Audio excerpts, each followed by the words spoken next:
Geliefdes, dis donderdagoggend, die 21ste Mei, steeds Pinkster, en ons is hierdie hele week besig met Wandel in die Woord rondom die tema voorbidding.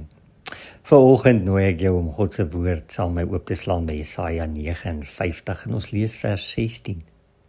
En hy, dit wil sê God, het gesien dat daar niemand was nie, en hom verbaas dat niemand tussen beide tree nie. Van toentertyd af het God onder sy volk voorbidders gehad, na wie se stem hy graag geluister het, om verlossing te bring en te gee. Maar hier word gespreek van 'n moeilike tyd, toe God na voorbidders gesoek het, maar tevergeefs, hy kon nie een kry nie, en hy was verbaas.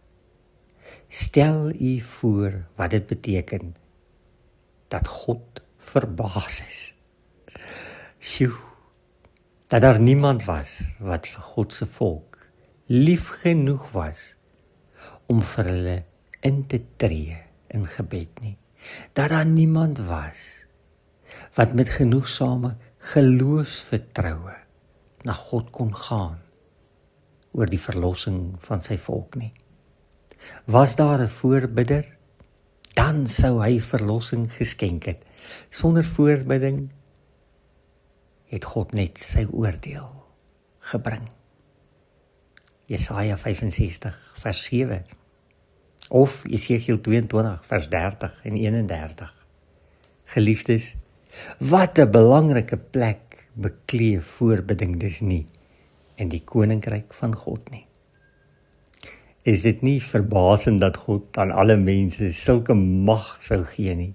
En tog is daar so weinig wat regtig weet wat dit beteken om voor te bid vir dit wat God die Heilige Gees op jou hart sit, naamlik die redding van siele, die heil en die vooruitgang van God se kerk.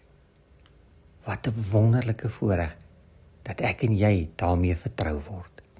Maar God is vandag ook afkyk vanuit die geestelike realm, en mag hy nie verbaas wees nie, mag hy opgewonde wees oor jou en my, en mag ons toelaat en gehoorsaam wees in God die Heilige Gees, om te bid, in te tree, vir hulle wat die Here nie ken nie, hulle wat ver van God af leef. Mag ons ook vir die Here se kerk intree. In Jesus se naam bid ons dit. Amen.